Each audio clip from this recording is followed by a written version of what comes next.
What's up, I'm Aidan. We're back on the cartilage. We got a little bit of fireproofing to do, and we're going to go dwarf wall. We've got some insulation coming later as well. Okay, so with our soffit, this is fireboard basically to stop the fire going up there. It's just because the accommodation is above, and then this is really a garage. Probably won't be, but so I need to seal down the edge here, and I've got some intumescent acrylic sealer. I'm going to get my sealant gun out as well, and then that's a good bit of kit. I'll just run upstairs as well and show you what Dan's doing. So I took the plunge and bought a sealant gun. So you see what Dan's got there. So it's got a bendy pipe at the end. It's quite good, and obviously so no messing about with them other ones that you can only use once. And then I've got gun cleaner as well. Reason why we needed that one to get around the corner is around the back there's a gap as well, but that's behind the cladding, so we just need to seal that up to make sure obviously fire doesn't come up through the rafters. Obviously he's got fire rated foam there. I've got loads of other foam for when we do other stuff as well. You just get it in bulk and just carry on. Let me show you my sealant gun. Yeah, here's my gun. My caulking gun, sealant gun. I don't think many brands actually do anything like this. Only Ryobi. It's brilliant. A brilliant bit of kit. See, you just got that. You got settings here, how fast you can go. That's slow, fast. And once you push the trigger, so it just pushes it out like a normal gun. Obviously you can go slower than that as well, but see that on the other ones, when you like pumping it with your hands, obviously you squeeze it a certain amount and then you need to pump again. You always end up with a bit of a blob. This, you can just go all the way along. Wonderful.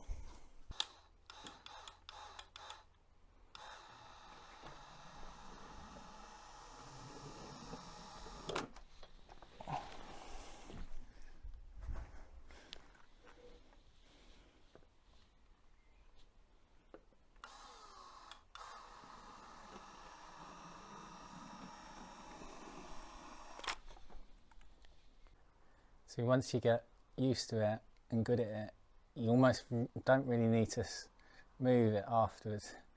I'll leave that. If I cut my end a little bit smoother, there wouldn't be that little tiny notch there. I don't know whether you can see that, but that's good enough for me.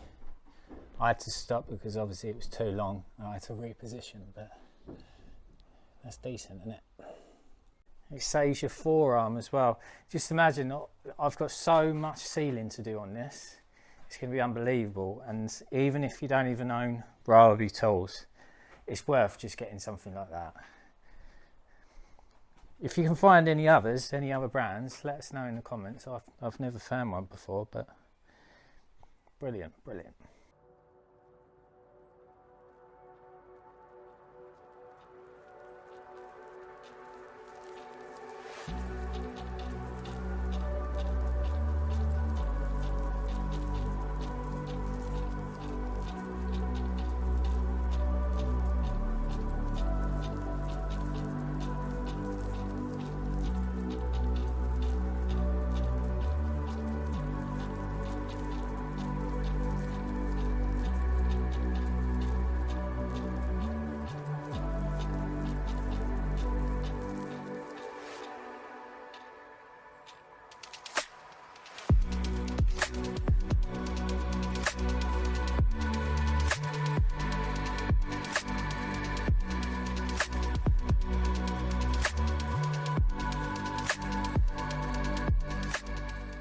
We just unloaded a warehouse full of bloody insulation. That was a full truck, and I've done my side a little bit. Dan's cutting bits for the dwarf wall.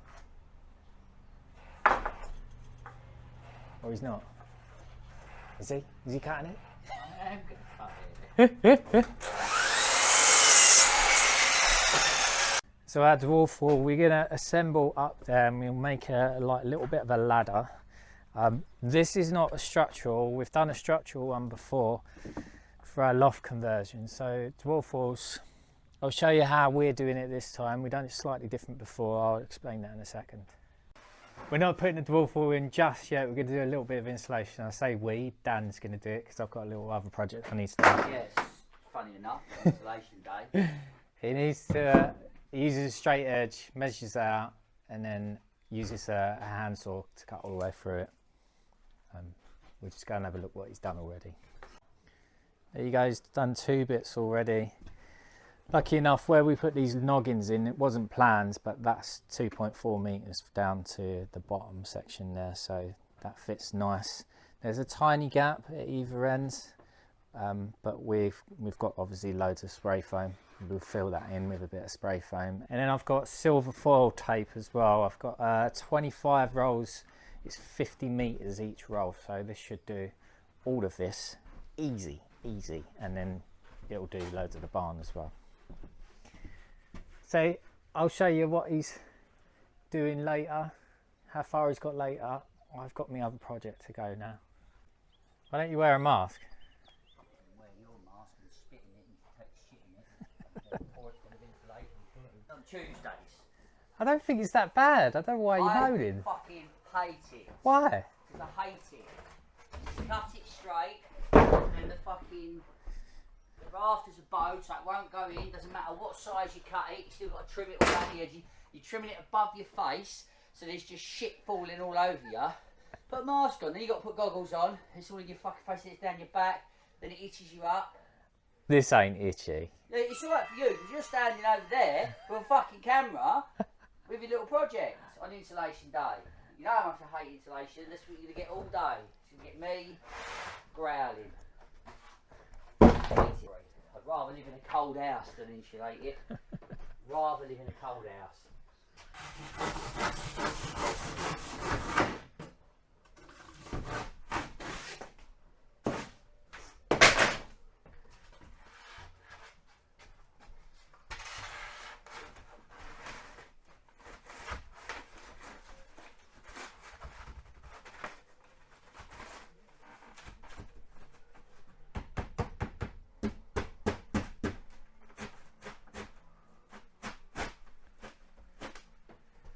See, what's wrong with that? Because that happens every time, doesn't it? Like that. Yeah, that I'll just put that there for effect. Fuck you. I hope you're too fucking hot in here. I hope you burn up. Yeah, we will be. I hope you wake up in the morning in piles of sweat going, oh, God, I wish I hadn't made Danny put so much fucking insulation in. That's what I hope. It's not me, it's building control, yeah, isn't fuck it? building control as well.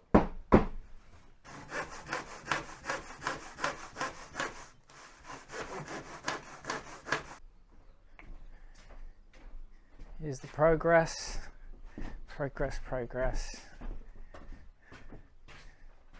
So one bottom side almost done. Obviously bits like this, that's where it's rolled. It's all nicked everywhere.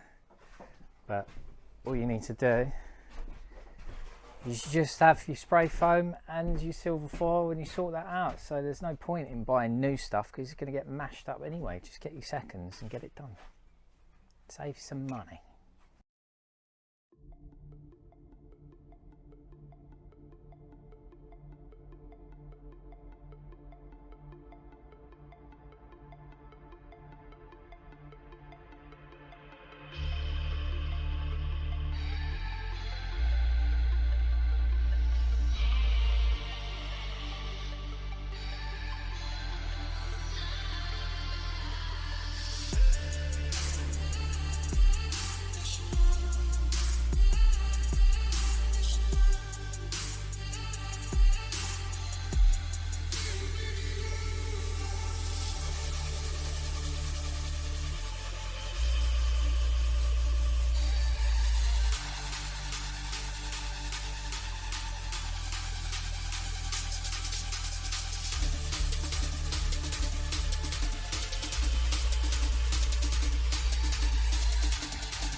What's up?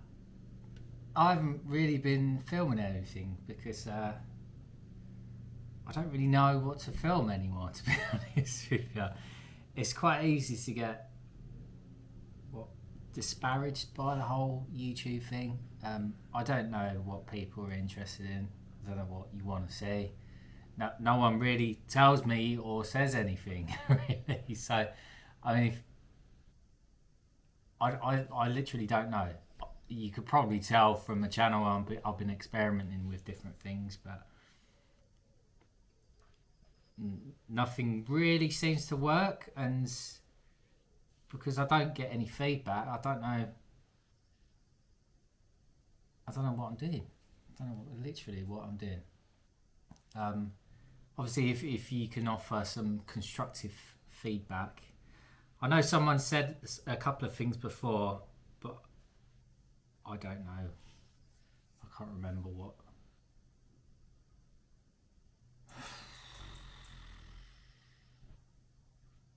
Do us a favour, give me some feedback, because I don't know what's happening anymore. Yeah. do you want to see what I've done?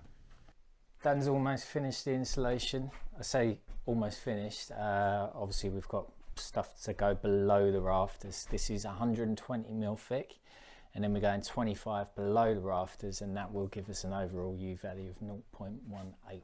The top is a little bit awkward. I've got a load more expanding foam coming, which is a bit more closed cell, I believe, so it's airtight, because I believe they're going to test this for airtightness as well as obviously the main house. So I need to try and get this as airtight as I possibly can, which means we're going to use the other expanding foam down these little gaps here, you can see, and then we're going to tape it with loads of silver foil tape. I've got like 25 rolls, and each roll is about 50 meters. That's that done. The other day, me and Tony run the first fix electrics, or most of it anyway. We've come up from there. That's where our consumer unit's going to be in the cart lodge. We've notched out the actual studs, and then took out some of the insulation. We've put the silver foil in, and we're going to put this in there, and then I've got these metal plates that go across there to protect the wires. For the uprights, we decided to use some conduit metal, just to stand it off the studs, really, because that's where you're going to be screwing like the plasterboard and nailing from the other side for the cladding. So we just wanted to get a little bit away, give it a little bit of protection. I run out, so we did use a bit of 22mm copper pipe just down there, but it'll be all right. That's all run. Switches, socket loop. We've got we've run in 6mm for the oven, just in case. We probably could have spared it off, but it would have been all right. And yeah, the shower is going over here. We're standing where the shower is going to be. This tray is going to be 1.3 by 800. I didn't want to make it massive because we want to take advantage of the living space, but I reckon that's nice kind of size. This is where the shower unit's going to go. I've got an electric one. I've gone 9.8 kilowatt because that way we only had to go for a 10mm cable.